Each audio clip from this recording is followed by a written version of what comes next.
High friends, আমি Shovan. Welcome to my YouTube channel. এখন আমি ভাশ লেভেল 2 এই মুভিটা রিভিউ করবো, যেটা 27 আগস্ট 2025-এ থিয়েট্রিক্যাল রিলিজ হয়।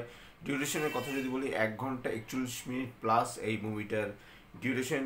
Written and directed by Krishnadev Yagnik. তা কেমন হলো এটা? অ্যাকচুয়ালি একটা গুজরাটি ফিল্ম, এবং শয়তান কিন্তু ভাশ থেকে কিন্তু রিমেক করা হয়েছে, এবং ভাশ 2 এটা যে রিলিজ হলো, এটা কিন্তু আমার কিন্তু দুর্দান্ত লেগেছে। এই সিনেমাটা কিন্তু actually super natural psychological horror film, মানে অ্যাকচুয়ালি তিনটে জনরা কিন্তু এই মুভিটার মধ্যে কাজ করছে। এবং আমি ফার্স্ট চ্যাপ্টার যদি আমি কথা বলি, ফার্স্ট চ্যাপ্টার মোস্ট প্রবলি 51 মিনিটের মাথায় শেষ হয়।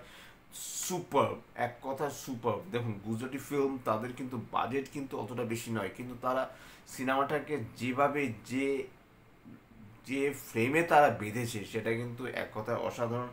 কাস্টিংয়ের কথা যদি আমি বলি, জানকি বাডিওয়ালা রয়েছে, যে ক্যারেক্টারটার নাম আরিয়া। 12 বছর ধরে সে পুরো হেসে থাকে, কোনো রকম কোনো তার এক্সপ্রেশন নেই, একটাই এক্সপ্রেশন তার এখানটা টাক পড়া, এবং সে 12 বছর ধরে একইভাবে রয়েছে, তাকে বশীকরণ করা হয়েছে। এবং হিতেন কুমারের কথা বলি, প্রতাপের ক্যারেক্টারটা যেখানে অভিনয় করেছে মোনা গজ্জার। এখানে যে স্কুলে যে মেয়েদের যে হস্টেস করে রাখা হয়, সেই স্কুলের মানে একদম মেইন। এবং এছাড়া রয়েছে হিতু কানোরিয়া, মানে অথর্ব যে ক্যারেক্টারটা, মেইন যে ক্যারেক্টারটা, মেইন নায়কের ক্যারেক্টারই আমি এখানে বলবো। অথর্বর সাথে প্রতাপের যে টাসেলটা, সেটা কিন্তু আমার বেশ ভালো লেগেছে। তা আমার সিনেমাটা কিন্তু দেখুন, বেসিক্যালি আমি হরর মুভি দেখতে খুব একটা পছন্দ করি না, কিন্তু এরকম জনরার মুভি দেখতে আমি যথেষ্ট যথেষ্ট পছন্দ করি, এবং আমি সেগুলো দেখেছি। তো check out my YouTube channel. আপনারা আমার চ্যানেলে গেলে পরে কিন্তু এই জনরার কাজগুলো সম্পর্কে কিন্তু ওয়াকিবহাল আপনারা হতে পারবেন। তো এখানে যে জিনিসটা দেখানো হয়েছে, যে পুরো স্কুলের পুরো মেয়েদেরকে যেভাবে বশ করে, এবং সেটা এত ব্রুটালিটির সাহায্যে দেখানো হয়েছে না, আপনি কিন্তু রীতিমতো চমকে যাবেন। যাদের হার্ট খুব উইক, তারা প্লিজ এই মুভিটা স্কিপ করে যাবেন, তারা দেখবেন না। বিশেষ করে সেকেন্ড হাফের তুলনায় ফার্স্ট হাফটা বেশি এনগেজিং।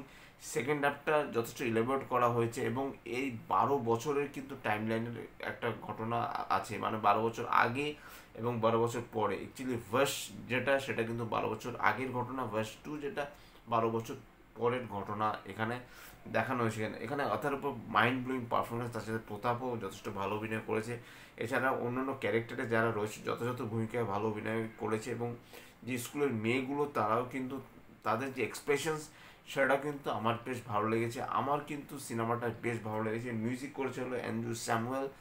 Music, BGM outstanding. আমার কিন্তু এক কথায় বেশ ভালো লেগেছে। এরকম সিনেমাতে সাধারণত কোনো গান থাকে না, এখানে কিন্তু অ্যাজ ইট ইজ সেই জিনিসটাই হয়েছে। এখানে কিন্তু কোনো গান নেই, কিন্তু টু দি পয়েন্ট, মানে আপ টু দ্য মার্ক পুরো সিনেমাটাকে নিয়ে যাওয়া হয়েছে। কোথাও কোনো বোরিং ব্যাপার নয়। মানে বুঝতে পারছেন, 15 ঘন্টার মধ্যে একটা সিনেমা শেষ। সাধারণত ইংলিশ সিনেমার ডিউরেশন এরকম হয়, এখানে কিন্তু গুজরাটি ফিল্মকে কিন্তু সেইভাবেই কিন্তু নিয়ে যাওয়া হয়েছে। মানে আমি কিন্তু অবাক হয়ে যাচ্ছি যে গুজরাটি ফিল্ম মানে এতটা এগিয়ে গেছে। এই মুভিটা হিন্দি ভার্সন এবং গুজরাটি ভার্সন, দুটো ভার্সনই কিন্তু আপনারা হলে দেখতে পাবেন। তো যাই হোক, আমার কিন্তু সব মিলে বেশ ভালো লেগেছে। টু ভার্স লেভেল 2 নিয়ে বেশি কথা বলবো না, এবং এর শেষে যেভাবে মানে প্রতাপের হাল খারাপ করে দেয় অথর্ব, সেটা কিন্তু আমার দেখতে বেশ মজা লেগেছে। তো এটাই ছিল আমার ভার্স লেভেল 2 মুভি রিভিউ।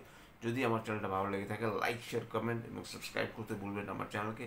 ইনস্টাগ্রামের লিঙ্ক, ফেসবুকের লিঙ্ক এবং ইউটিউবের লিঙ্ক আমার ডেসক্রিপশন বক্সে দিয়ে দেওয়া রয়েছে।